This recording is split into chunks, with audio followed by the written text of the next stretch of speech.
Welcome back to week 3 of AdCom 2302. This week is going to be a little busy. We're going to cover building a document, editing a document, revising the job search, and if you are virtual this week, which I'm assuming you are since you're watching the video, I'll need you to look over that GSB review PowerPoint that is in the folder. Writer's block is something every writer deals with regardless of writing confidence or experience. The two ways that I can really think of a writer's block forming is I can't think of anything to write, or everything I write stinks. I might have a lot of it, but it all stinks. Not being able to think of anything to write is truly something we all struggle with at least once in our academic careers. And there's a couple of strategies that we talked about in week 2 of walking away for a little bit and coming back. But the main thing that I would suggest is not trying to write your document from first word to last word. If you structure out an outline and say, okay, I need an introduction, a conclusion paragraph, and 3 ideas in this paper, then at that point you're writing a paragraph at a time, and it's really easier to flow through that. If you are getting to the point where you think everything that you write stinks, there is no magic. There's no magic solution or trick to becoming a better writer. It's practicing writing, reading other people's work, and having a really good peer review and revision team set in place so that everything you're writing isn't the first thing you turn in, and it's getting better with every revision process. These are just a few editing marks. I just want you to glance over them as I speak. In this class, we're not going to print out your documents and edit your papers in this way. It is much easier for us to get online and edit them in that way. But if you ever have a class that prints out your papers and you need to know what their feedback is, I don't want that to be the first time you're seeing these marks. And so,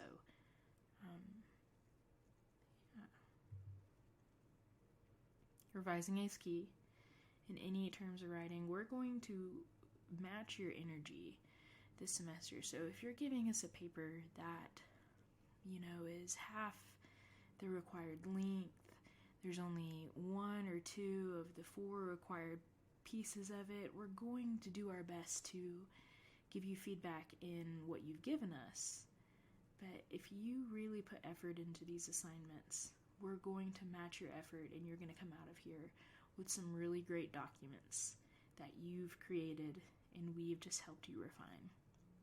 The first thing you write should not be the thing that you turn in, and I'm guilty of it, and I know y'all are guilty of it, but especially with business documents, we're not wanting to write a resume first time over and send it into a job application, right? We want that feedback, and we want a few versions of that revising, and even for academic articles. And later on in the semester, when we are targeting some academic articles for evaluation, when these peer-reviewed processes go through, there's 3 or 4 rounds of revision that goes into these articles before they're published.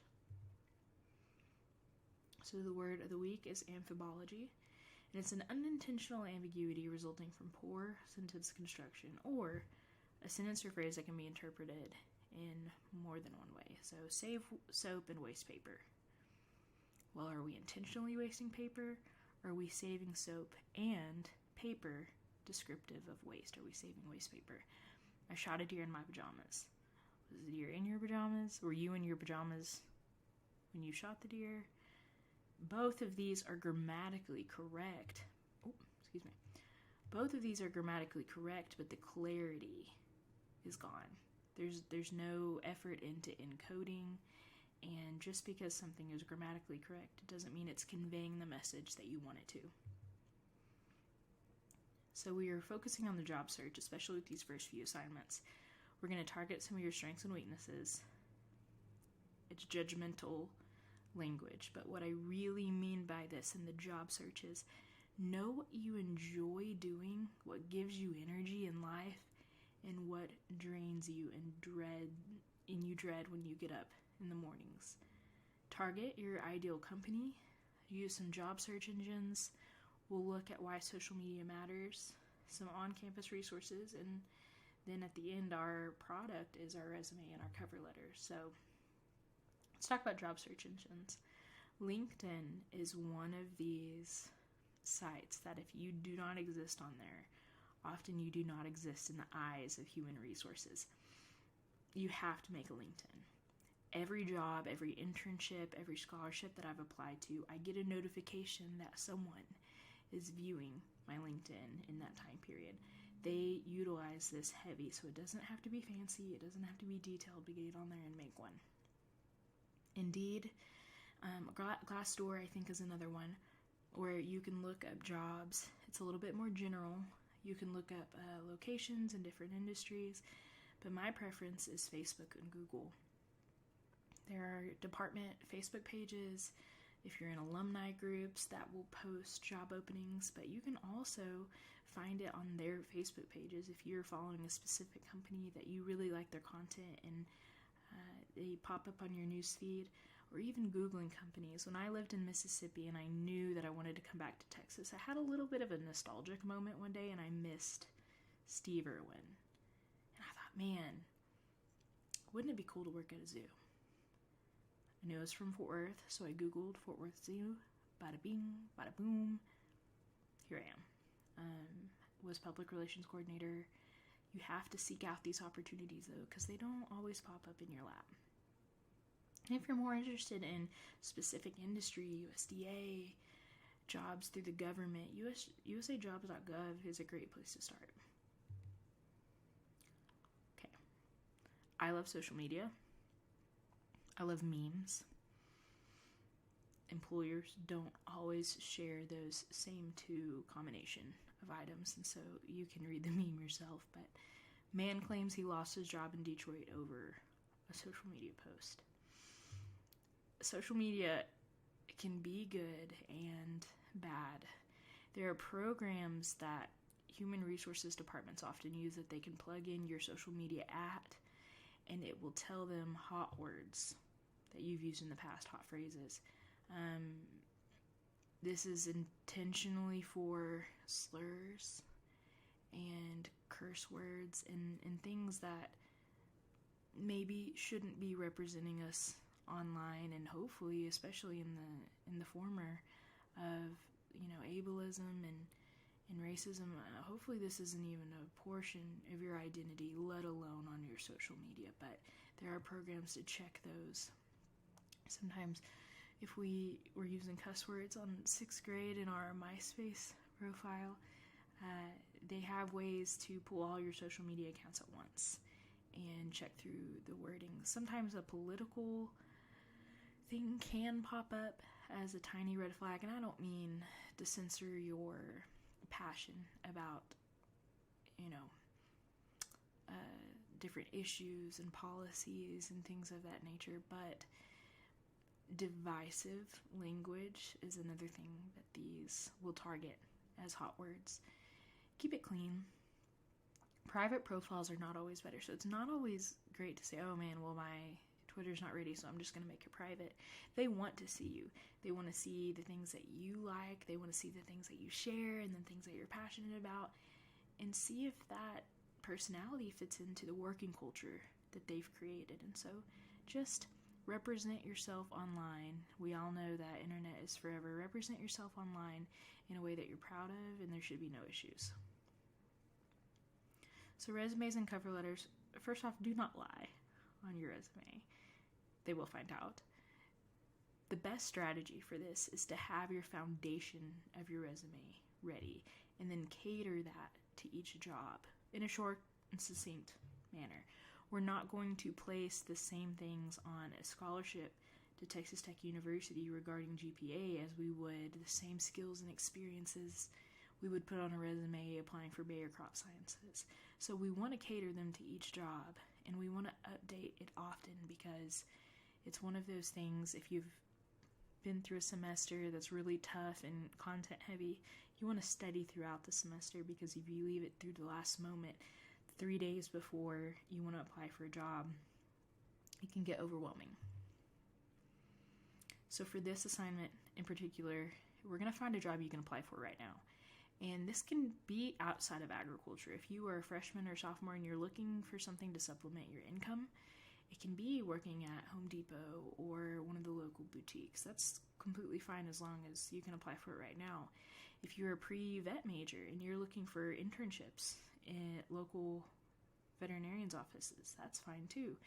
If you're a senior grad student that's looking to apply for graduate programs in other universities, let's utilize this. That counts in my eyes. What I don't want is a first semester pre-vet major applying for a veterinarian position that requires 5 years of experience past vet school. Choose something that you can apply for right now. And you don't actually have to apply, but it's good practice. And if you do want to apply, you're ready. You may use the template. If this is something that you've never really tackled before, resumes can be daunting.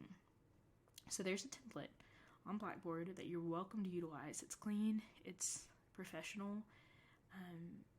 If you have your own that you've utilized for a while, go ahead and make sure that it fits the instructions in the rubric.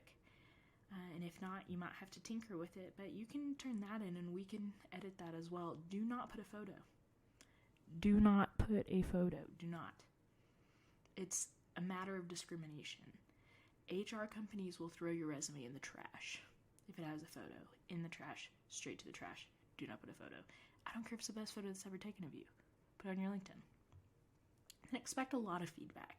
Don't get discouraged with the amount of feedback that we give you, because we really want to hone in on the content that you provide us and make sure that it's ready for the standards that the industry requires us to meet. So we're going to put those action verbs under those job experiences. Organize shelves for efficiency and cleanliness. Maintain weekly paperwork files and files for company finances. If I were, right now looking to apply for, let's say I was going to apply back at the zoo and I wanted to tell them that I taught this class. I could say graduate student assistant. There was a class that I taught. It was called ACOM 2302. But that's not telling them about what I accomplished, about the skills that I acquired, of the things that I did in the job. They're really looking for those action statements. I created a new scheduling system that improves efficiency.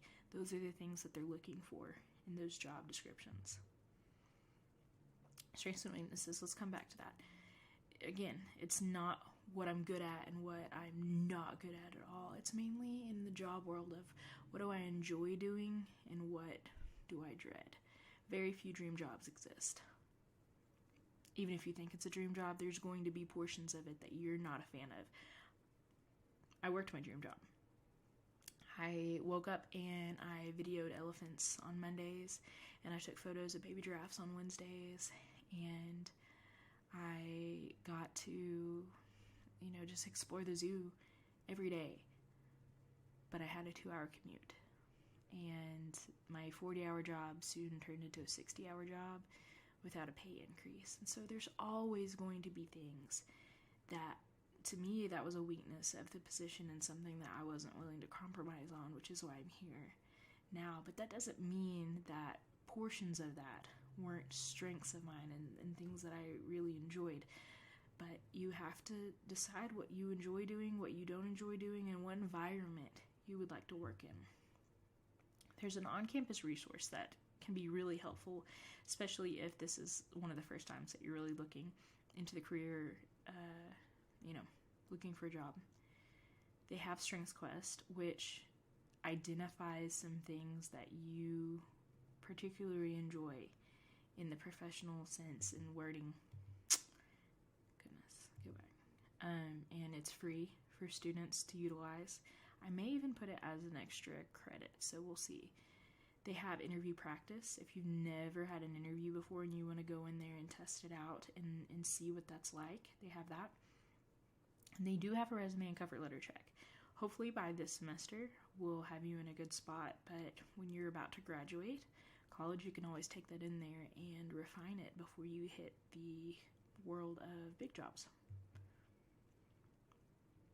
Dream companies. sometimes identifying a company that you would enjoy working for and saying, what makes this an ideal position for me? What am I looking for out of a job? Where do I want to live, and how far do I want to commute? Is it an ideal company because it's remote and you can go anywhere? Or is it an ideal company because you get to work with people you enjoy? Is it an ideal company because what you're looking for in a job is not working with people and you only want to work with animals? Identifying these things before you apply will help you narrow your field of search, and therefore it's less work. So this week, I'm going to move my head up so you can see. This week, I want you to go ahead and complete those read, watch, do folders. There is an introduction email, like we spoke about last week in the assignment instructions. It's due Saturday at midnight. Here's your week 3 quiz due Saturday at midnight. Go ahead and look at that GSB review PowerPoint that I put in the virtual week to prepare for that. If you are watching this as a form of a virtual lesson because you were absent in week 3, go ahead and complete that week 3 discussion post. It's also in the due folder. No, it's in the virtual folder underneath if you were to have this for a virtual week. So go ahead and do that week 3 discussion to get your discussion and participation points. And start on your resume. Go ahead, if you don't have one, go ahead and look at that template and get some ideas. If you do, make sure it is up to par with the instructions and the rubric. And we will see you next week.